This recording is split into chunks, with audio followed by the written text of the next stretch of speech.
Okay, that is a weird transition. Thank you so much for joining. I do realize that we are kind of blocked on YouTube and we are also shadow banned on X. So it's okay. All right, we'll been there, done that. Never got the t-shirt, but I will cut this broadcast in several topics and publish it on YouTube so everybody can indeed consume actual news. But that's what it takes to report on the news these days. Again, thank you so much for being here. My name is Olga, known as Honest Press across the socials.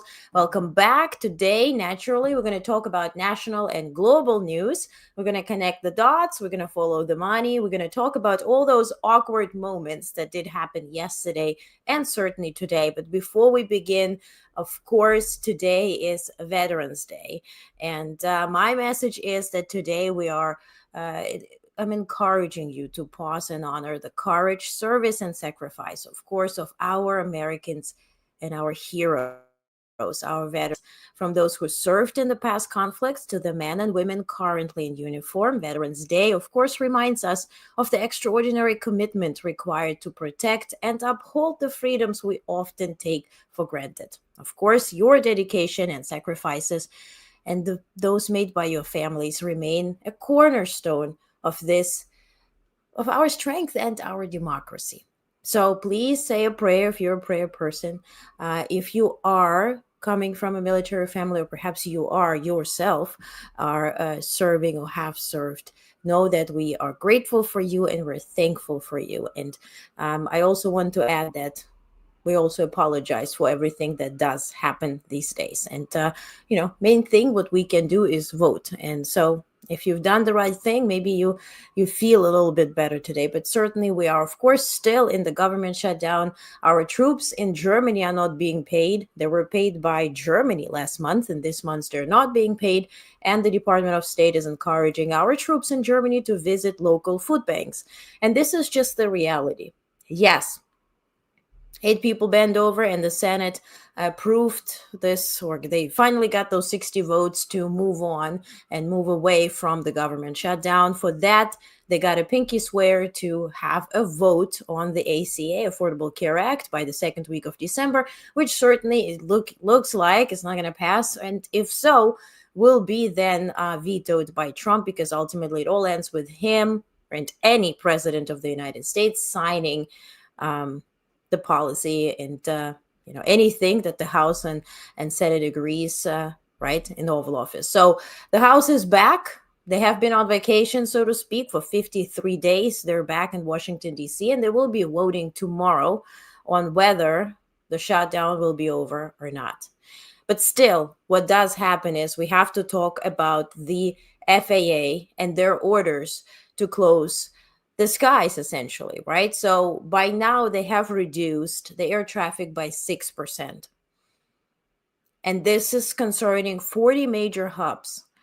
They're aiming to ease the traffic, right, amid the understaffings and all other circumstances as a result of the government shutdown. But we had the understaffing before. We had the horrible accident happening right after the inauguration, right? So claiming understaffing is the biggest issue right now. Meanwhile, you're not paying those who are working at the moment right now. And the president posts this kind of stuff all over his socials where he's essentially threatening the FAA workers who are choosing to have perhaps a side job or a second job or any type of, income. They have to pay rent like all of us do, or, anything else, right? The bills are due. And so they have to figure out how to work around this shutdown. And the president says, well, all air traffic controllers must get back to work now. Anyone who doesn't will, or anyone who doesn't, okay, he's missing a comma, will substantially docked. For those air traffic controllers who were great patriots and didn't take any time off to the Democrat shutdown hoax, I will be recommending a bonus of 10,000 per person to distinguish service to our country. And for those that did nothing but complain and took time off, even though everyone knew they would be paid in full shortly into the future, I'm not happy with you. You didn't step up, yada, yada, yada. With a $10,000 pay, remember it was a $5,000 pay we supposed to receive as dividends for the Doge, whatever they did to our money essentially in the budget. Then we promised $2,000. Now they are promised $10,000. So if you know the story about Lucy and Charlie Brown, that certainly kind of looks like that. And if it quacks like a duck, most likely it's a duck. Now, who gets cash bonuses right away is ICE. If you decide to join the ICE group, you will be paid up to $45,000 on hand. So you can detain people without proof and be a part of this big effort. $10,000, and they're not taking the time off, mind you. They're looking for other jobs to pay the bills, because not everybody is making money off of international visits. And on that, we're going to talk a bit sooner. Now, massive disruptions have already impacted thousands of travelers, most importantly, New York, New Jersey, and also Chicago. So obviously, major hubs, people are flying to Europe, from Europe, and all other continents as well, through those cities. And then, of course, we're juggling national flights. And I posted this video that since then went viral by the Delta employee. I think he's a flight attendant based on attire. And he did a fantastic job explaining how Delta is planning to deal with that. And they're saying we're targeting national flights first and foremost, those that are not going in and out of major hubs in the United States, but we're trying to leave the international flights untouched. Again, this is now just 6%. What we are estimating, what we're awaiting by Thursday, if the House is not voting in favor of moving on away from the shutdown, 8% of traffic will be reduced and 10% by Friday. So if you are traveling, please check with your airline. Please ensure that you will get your, voucher or somehow some type of payback in case something is, canceled. So also another record breaking cold is setting or has set through the southeast and east coast. Perhaps I'm in New York. It's freezing.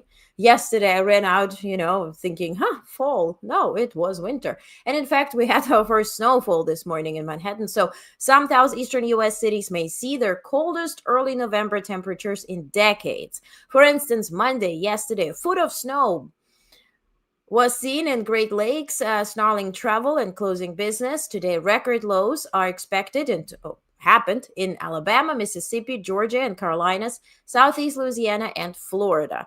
Jacksonville was forecast at 30 degrees. We're talking about Florida. And it's the earliest such temperature since 1976. Washington, D.C. and New York City were also on track to their coldest morning since Arctic blast settled over the eastern U.S. on Sunday. So this we're getting from Canada tariff-free, right? Okay, now let's talk about the Veterans Day. I'm not going to show you videos or pictures of Donald Trump because this is the reason why we're being banned on YouTube. Anyway, I'm just going to present some quotes. President, of course, was in Arlington today. Naturally, it's Veterans Day. But there he delivered remarks where he reframed Veterans Day into what he proclaimed Victory Day. Quote, Trump said, "If we die, we must die, and we as men, we die without complaining." He also said, "As you know, today is not only Veterans Day, but it is my proclamation that now we will be saying and calling Victory Day for World War I.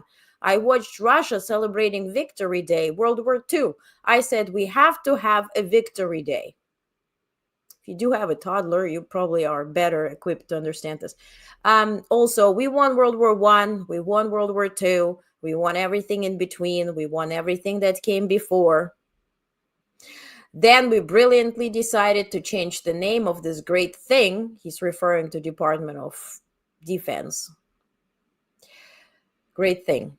We all created together. We became politically correct. From now on, we will fight a war. We fight for one reason, to win. I mean, mind you, calling it Department of Defense just brings up the message of we're defending ourselves, right? We're not actively invading other countries. And now we're called Department of War, and we are, in fact, invading other countries or attempting to. Trump said, "We fired thousands of people who didn't take care of our great veterans. When Biden came in, he hired them back." Okay, let's check the comments. Hi, Mike. Hello. Good evening. Good evening. Hi, Maggie. Thank you for being Honest Plus member. Thank you so much. I appreciate you. Hi, Sean. Howdy, Mike and Maggie. Hi, Irene. Thank you. Thank you for watching and for persevering together with me. Remembrance Day in Canada. Yes, let's not forget. So also, of course, our thoughts are going to Canada as well. And Prime Minister Carney posted so many effective videos. In fact, not proclaiming it Victory Day in any way. Greetings. Hi, Esther. Hello. Ignacio made it. Yay. We all here. Fantastic. Okay. So let's talk about Ukraine update. Unfortunately, Russians are advancing. Russian troops have breached Ukrainian defenses in eastern Zaporizhia Oblast and advanced toward Huliaipole, it's called, but it's written in such weird ways in English that it's difficult to understand. All of this is reported by Onest channels, reporters, and it's independent, factual reporting. A breakthrough near Yanchur River enabled Russian forces to push in from the northeast, threatening a partial encirclement. In recent weeks, Russia has seized dozens of square kilometers, invading Slatke, Novonikolaevka, and is now fighting for Rovnopol, just 11 kilometers from this location, Huliaipole. Analysts call it a localized collapse of defenses, with Russian forces advancing 4 to 5 kilometers every few days. If the pace continues, they warn the city could be encircled or fall within 2 weeks. Ukraine's armed forces acknowledge difficulties. Southern Defense Forces spokesman Vladislav Voloshin confirmed withdrawals. Quote, "We completely left Uspenivka and Novonikolaevka. Heavy fighting continues for Yablokove and 3 to 4 other locations. The defensive operation continues. The front line remains very dynamic." In this Huliaipole, formerly it was a home to 13,000 residents, and it's very critical. It's a critical hub of strategic crossroads. So yes, they are advancing. No, nobody is really, nobody meaning everybody is side Ukraine and its very near and dear allies. But our Western friends are asleep or negotiating or going on pilgrimage to Washington, D.C. with absolutely nothing in return. So we'll talk about that in a second, especially Trump's stance on Ukraine lately. Then Lavrov, foreign minister of Russia, he spoke out today. I'll save you the grace of not seeing the video.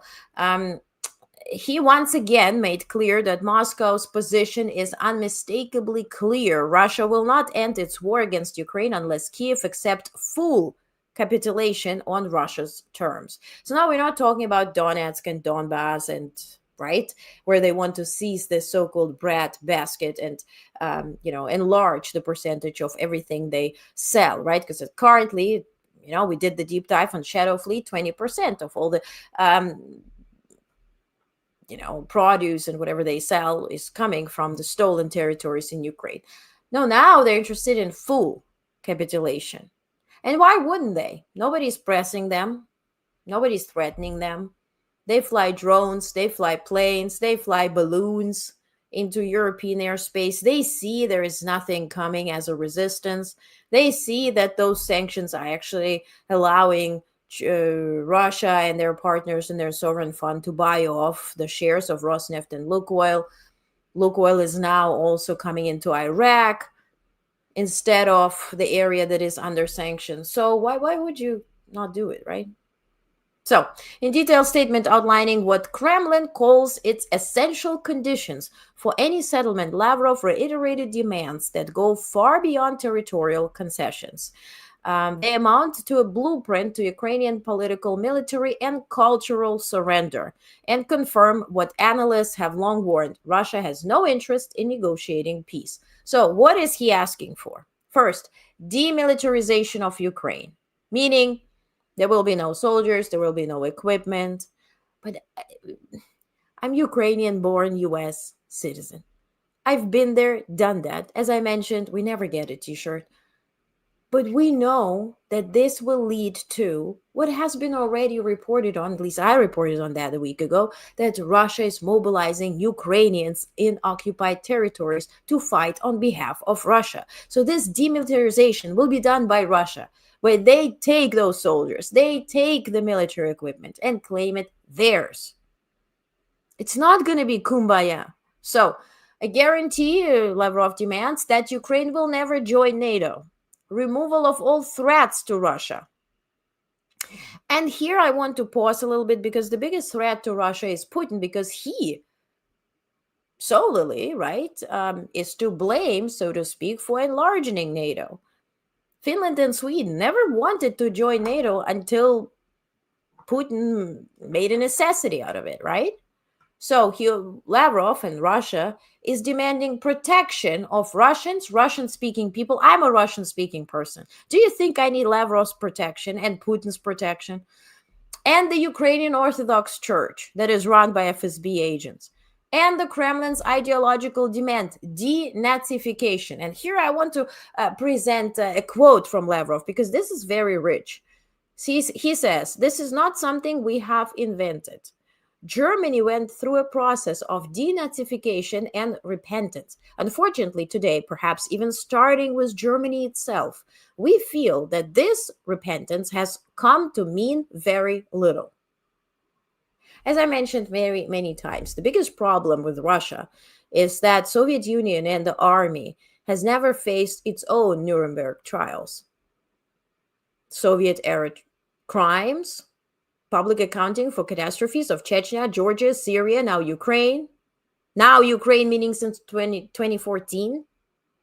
The Kremlin now weaponizes the language of accountability while rejecting it for itself. Lavrov's statement confirms what Ukraine and its allies have argued since 2022. They're not interested in peace. They're not interested in pausing. They're not interested in stopping and being satisfied with Ukraine alone. Now, Trump also made a remark yesterday at the Oval Office. He was meeting with now this new president of Syria, Al-Sharaa, off press, so no press was there. But then during the ceremony where he had this swearing-in ceremony for Sergio Gore, we're going to talk about him soon as well, he gave some remarks to press. During Oval Office remarks yesterday, Trump claimed that the situation in Ukraine no longer threatens a world war. Quote, "If I were president, this war would never happen. And if I were not president, this war could have led to World War III. This will not happen. First of all, this war happened while you were president. As far as I'm concerned, you were president after 2014, didn't you? Okay, well, that Putin tells you World War III will not happen? Because, and also, right, if we think about chess, right, and see it as a chess play, Trump did paralyze Europe because it made them buy equipment from USA, and USA has a third party rule where they have to give permission to strike a third party unless it's defense. So you're paralyzing Europe. You're paralyzing Indo-Pacific because they're now kind of confused. Biden built the Quad, right? Was started with Obama, built out by Biden. They were so relying on US being there. Meanwhile, US is presenting itself as the largest store, a store of weapons. Come here, buy what you want. And so this buy what you want agenda is also spreading to adversaries of those allies that we had before. So yeah, you kind of paralyzed everybody, and you gave China, yes, ultimately, but first here you gave Russia a green corridor to do whatever the hell they want. So why would there be World War III? For World War III, you need resistance. So the president's comments underscore what diplomats and European officials increasingly observe. The US administration appears disinterested in further negotiations, even as Russia hardens its maximalist conditions. Also, in this Oval Office speech, Trump said and announced that he is lifting 50% of sanctions on India, claiming that India has stopped, as he said, curbed purchase of Russian oil. It wouldn't be us if we wouldn't be checking on the facts, right? So, in short, no, India had not stopped buying Russian oil. Here's a little readout. What has changed is India's future posture, but ship tracking data show that in October 2025, India's imports of Russian crude actually increased, rising from 148 million barrels per day up to 144 million barrels per day in September. Russia currently provides more than 1/3 of India's crude supply. Now, what did change is the further, right down the line posturing, but I'll combat it in a second. So, Indian refineries are preparing to reduce upcoming purchases. Preparing. Several major refiners have announced they will align with Western sanctions. Okay. Many refiners have already skipped or cut new Russian orders for December delivery. However, India has not ceased buying oil. And all this preparing, right? We do have a thing called winding down period. Sanctions on Russian major oil producers, Lukoil, Rosneft, right? And sellers. Winding down period for their US assets is November 21st. Winding down period for their British assets is November 28th. It gives you a month, for Britain more than a month, to sell your assets, to change your routes, to adjust, so you will minimize your losses. The same story is also with India. So when we talk about preparing and aligning and cutting, follow the money, follow the numbers on what is happening right now, right here, not what they promise you to do. Because the Russian forces are sponsored right now, right here, and they're killing Ukrainians right now. To the point where, yes, we're talking about first snow in New York, and maybe we don't like a little cold. Well, in Ukraine, most of country has no electricity, has no warmth, has no water, has no nothing. Meanwhile, yes, people are recording videos. We have no electricity, we have no warm water, we have no heat, but we have also no Russians. And that beats everything that we have to endure. But you have to be Ukrainian to understand.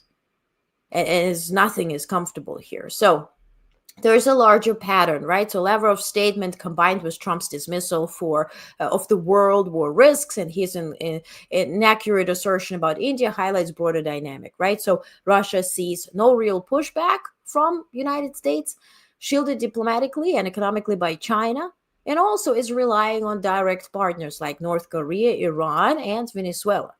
Don't forget, they signed 10-year agreement with Maduro himself, not with just Venezuela, but sort of like same as what they did with Milei in Argentina. We're going to give you 40 billion if you win. The same story. We have your back for 10 years if you win, talking about Maduro. So in this environment, Kremlin has every incentive to expand the conflict, not end it. So what this means for the war, Russia is not negotiating nor interested in that. United States is stepping back. Ukraine faces a long, grinding war. Now, let's dive a bit. Let's do a bit of a deep dive here on something that Politico reported. Hi, Lynn. Hello. Thank you for being here. Politico reported that White House was blindsided and furious after one of their own has convinced Trump to accept this 50-year mortgage proposal. I thought it was so weird that it's a meme, or maybe a fake AI thing or whatever. But it turns out it's a real idea and real thought that they're dealing with. So according to Politico, again, White House officials are furious with Federal Housing Finance Agency Director Bill Pulte, who persuaded Trump to publicly float a 50-year mortgage plan without any internal vetting, triggering backlash from conservatives, business leaders, and lawmakers. White House said that they were blindsided. So this guy traveled to Mar-a-Lago, spoke with Trump on Saturday. In 10 minutes, Trump started tweeting about it on Truth Social, which went, viral, obviously, everywhere on Twitter and other platforms, and, faced opposition, right? And folks like Laura Loomer and Marjorie Taylor Greene and others who said, well, this is obnoxious, right? How he did that, he brought drawings. Very effective strategy. It was, again, on Saturday in Palm Beach Club in Mar-a-Lago. He came with a 3x5 poster board comparing Franklin Roosevelt's 30-year mortgage with Trump's proposed 50-year mortgage under the headline, Great American Presidents. Roughly 10 minutes later, Trump posted an image on Truth Social. Within minutes, aides were fielding angry phone calls. Now, Trump was asked about it yesterday at the Oval Office, and he said, no, it's not a big deal. All it means is you pay less per month, paid over a long period of time. Well, if your loan is for 50 years, the probability of owning a house in your lifetime is not that high, right? Depends on when you applied for this loan. Also, do those houses last 50 years, whatever this Pulte guy essentially is involved in building? We can deep dive in him too. He's kind of known for building houses that are not lasting that long. So, but economists and industry experts sharply disagreed. TD security strategist Gennady Goldberg told Politico that plan would slow equity building and mostly increase interest payments, calling it a stopgap band-aid. Now, if we were to believe all the stuff that's coming from the White House and the rumors about upcoming policies, if you will, they also think about 15-year car loans. Have you ever had a car for 15 years lately? And instead of 50,000, you're going to pay 100,000. That's what they're, calculating. Also, who pays 50,000? My issue here is this. My problem with all this is that we do have a president. And I don't care who this president is. You can put any name, literally any name, historically, future, past, whatever. When we have a president who is convinced by a drawing within 10 minutes, who shares his policies on social media, and when cornered and asked, he says, I don't remember anything. I don't know what I'm doing. I haven't done it.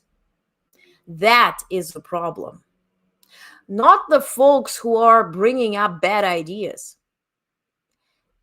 Were you in a position at work or at home or anywhere where you had your friend, employee, boss, whatever, bring up some shitty ideas to you, but you had to rely on your own head, on your experience, on your knowledge, on your wisdom, on the advice of those whose advice you appreciate to make the right decisions? That is the problem, not the clowns with bad ideas. So, and let's talk about the historic, chaotic, whatever that happened with Al-Sharaa yesterday. We're going to describe what happened yesterday, and then we're going to say, who is Al-Sharaa? Because when I shared the first part, people were so excited. Not to dim your light and excitement. I just want to put out who this person is. So, In stunning and historically unprecedented scene in Washington, Syrian President Ahmad al-Sharaa, the first Syrian head of state, visited the White House, to visit the White House since 1946. He met with Trump. Prior to that, he arrived in Washington, D.C. a few days ago.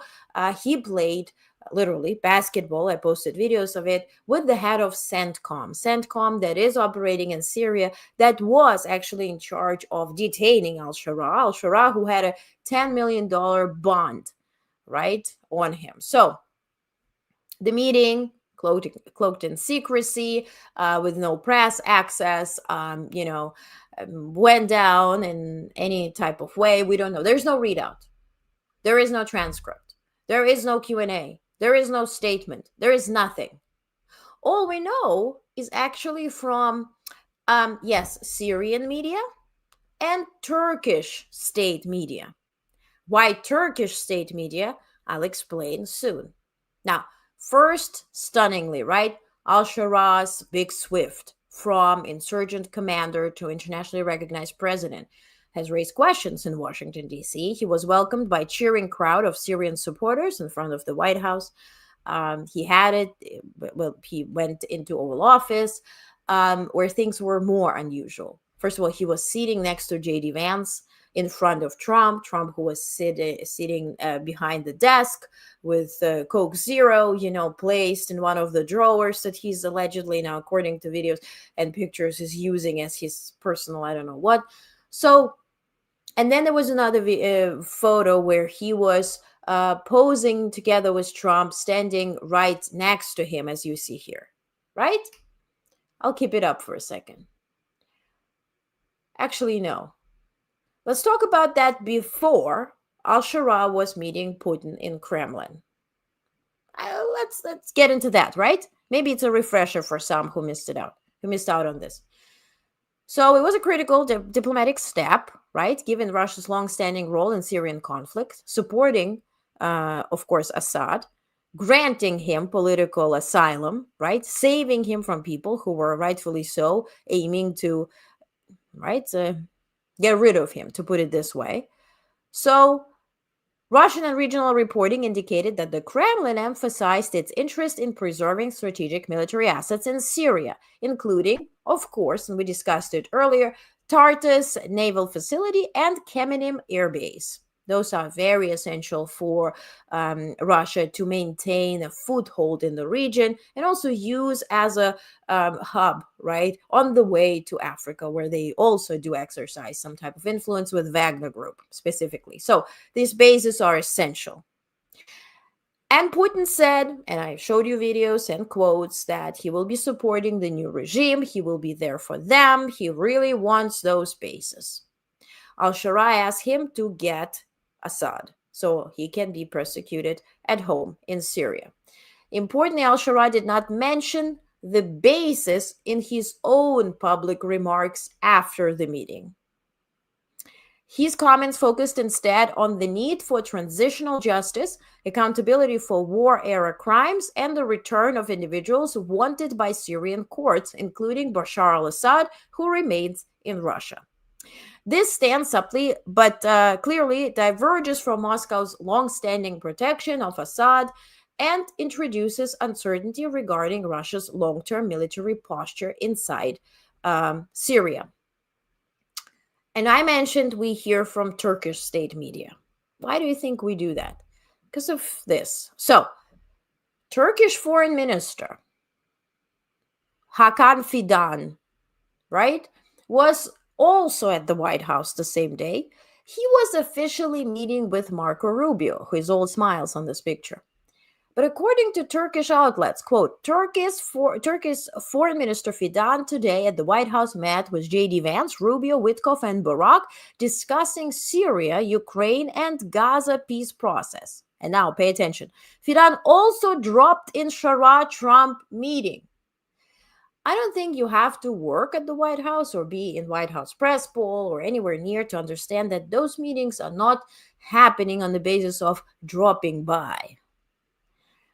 To pretend this overlap is accidental is, to believe anything.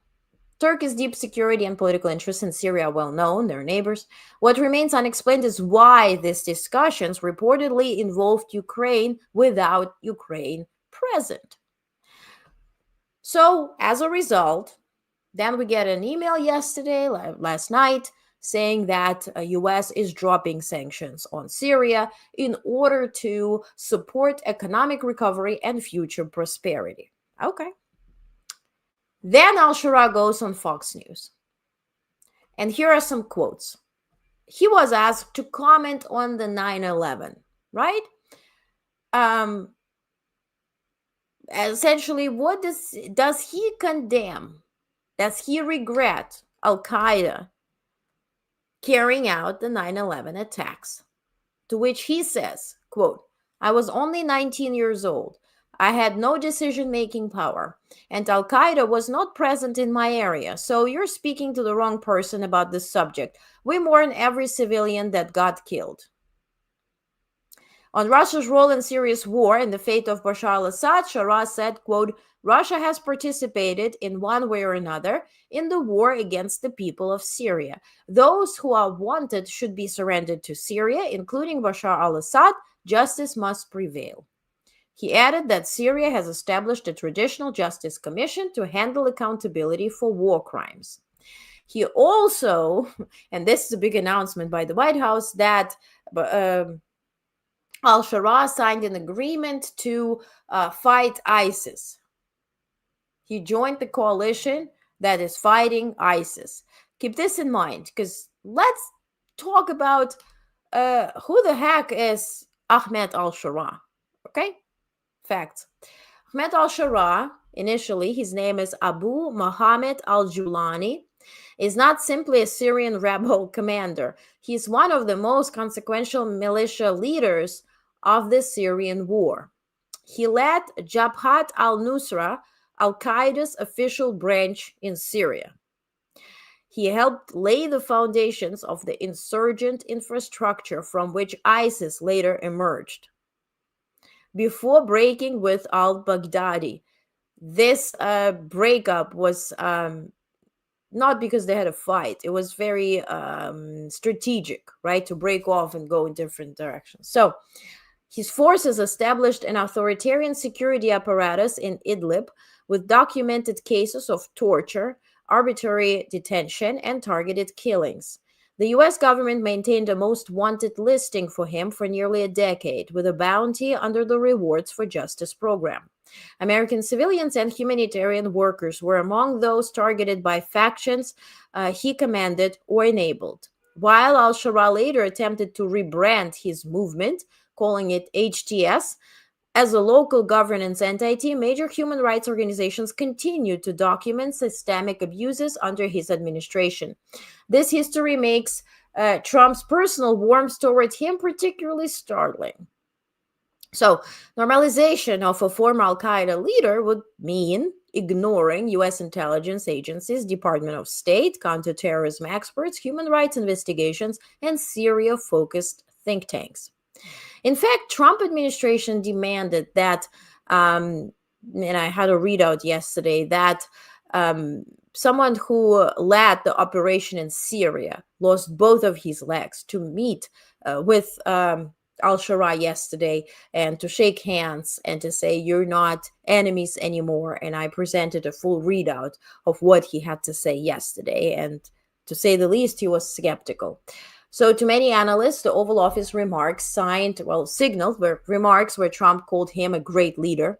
Those signaled normalization of an actor long considered beyond the boundaries of legitimate governance, right? It signals profound shift in U.S. counterterrorism doctrine.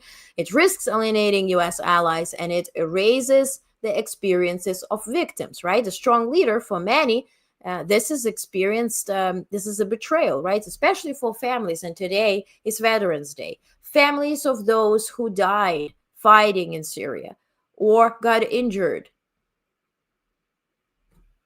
who paid the ultimate sacrifice going to Syria and defending us. And today we're celebrating him as a great leader. But something that I want to really pay your attention to is what peace means in context. Because when Trump says we have peace in the Middle East, and he says, "Do you agree we have peace And Al-Sharaa says, yes, we agree. We have peace. I want peace in the Middle East, right? There's so many things when they talk about peace. I want to bring a bit of a context here, and this is factual. This is not my opinion. Groups like Jabhat al-Nusra and HTS, that Al-Sharaa still is headlining and heading, use the word peace very differently from democratic states. Their ideological framework conceives peace as the end of resistance to their rule, not coexistence or pluralism. So peace means you surrender to me. That means peace when they say it.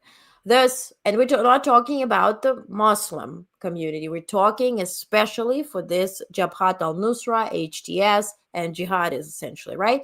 Thus, when Trump applauds the prospect of peace under Al-Sharaa, he is not endorsing reconciliation. He's implicitly endorsing the consolidation of governance model built on coercion, control, and enforced compliance. Conclusion, right? Year ago, $100 million bounty. Today is a great leader sitting at the White House. Of course, a big shift. One with consequences, of course, beyond Syria. And I'm more bothered for those who lost loved ones fighting in Syria in those darkest years. It's not normalization of diplomacy, it's erasing their sacrifice. And that's, especially today on Veterans Day, kind of hits even so harder. So Lynn is putting thumbs up. Okay, Ignacio says a 50-year mortgage is the perfect Trump con to make average people poorer, right? Yeah, exactly, right? Next, we're going to pay for an iPhone for 30 years, right? Okay, some quick national news. Members of the House returned to Washington on Tuesday after a 53-day break for a vote that could end the longest U.S. government shutdown in history. They're expected to vote tomorrow. The top U.S. consumer watchdog said it's barred from drawing funds from the Federal Reserve during the shutdown, though current funding should last through year end. Also, environmental groups sued Alaska's wildlife authorities, seeking to halt a predator control plan allowing aerial bear hunts. Clean energy groups sued the Trump administration over shutdown era cuts that removed $7.5 billion for projects in Democratic-led states. The FDA will remove its most serious warnings from estrogen pills used to treat menopause symptoms. And supporters of Health Secretary RFK Jr. are embracing the anti-vax label. The MAHA Institute's president said, "We need to be more boldly anti-vax." A mobile lounge crashed at Washington International Airport, Dallas Airport, injuring more than a dozen people. Families of children and counselors killed in Texas floodwaters sued summer camps leaders for failing to evacuate on time. Also, the White House advisor Kevin Hassett said that the U.S. economy should return 3 to 4% growth by early 2026. Noting the shutdown will shave 1 to 1.5 percentage points from current growth. Meanwhile, the ADP data shows U.S. firms shed 11,000 jobs per week in late October, indicating further labor market softening. And Trump ultimately criticized Representative Marjorie Taylor Greene, saying she lost her way. As a response, she sent a message to CNN, and they read it out loud, where she said, "No, I'm America first all the way." So this is the quick national news. And now to quick global news. So the US and South Korea have not released a finalized agreement from their recent Trump-Lee meeting. As I mentioned last week when I went to Asia Society debrief of APAC summit, there's nothing in writing with nobody.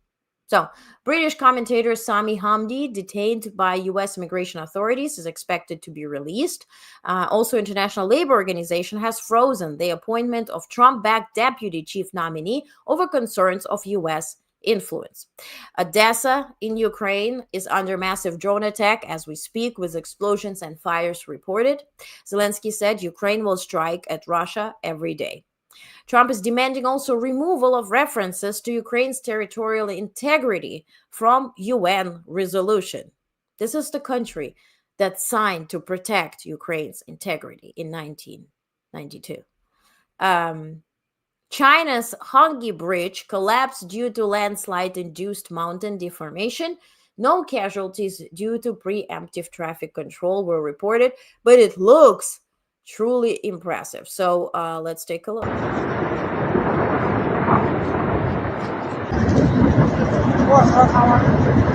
Oh, ciao Mattiello, ciao Mattiello.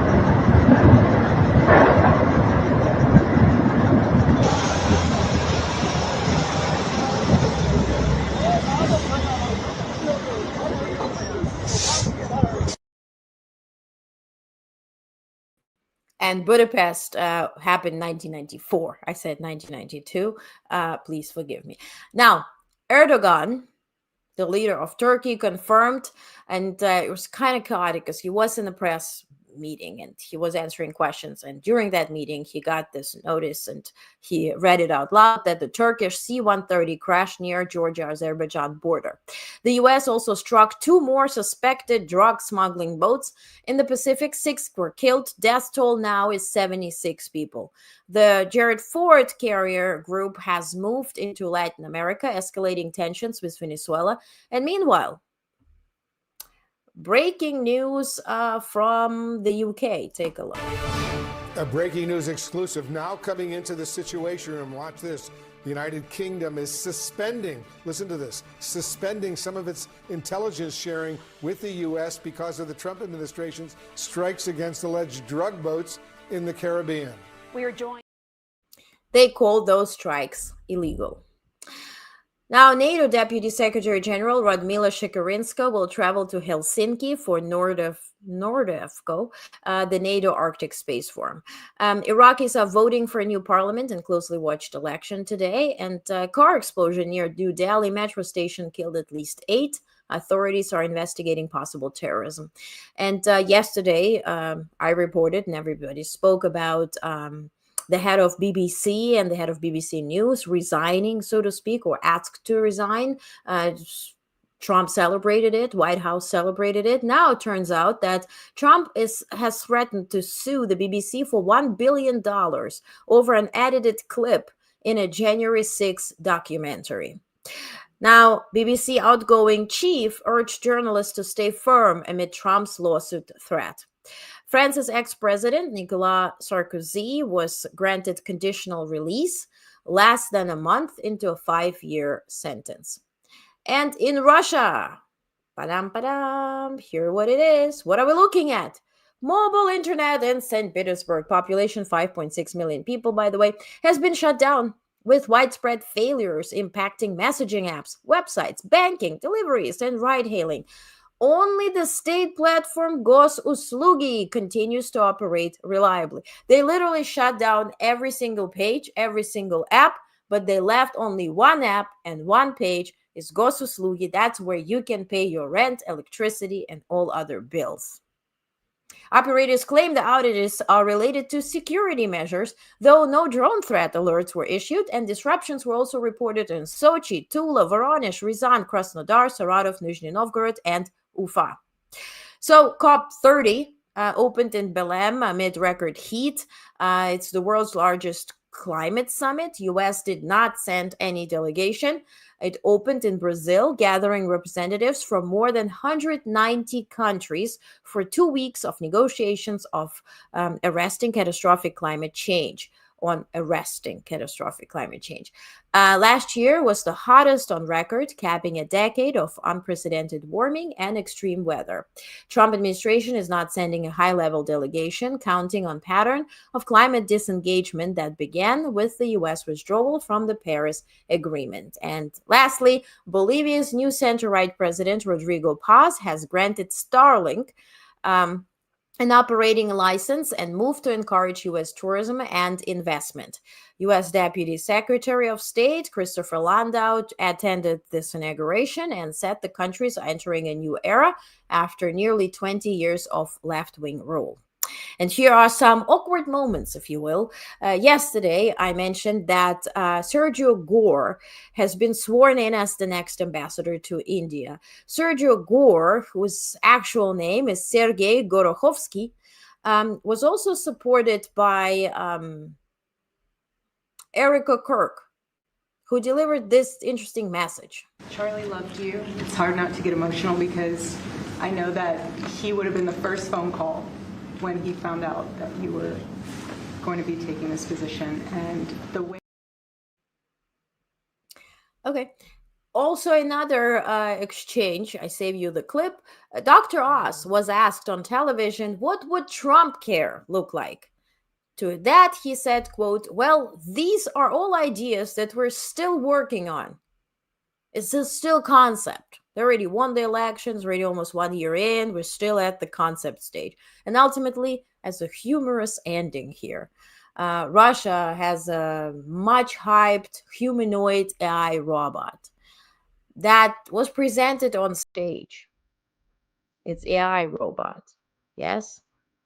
Enjoy.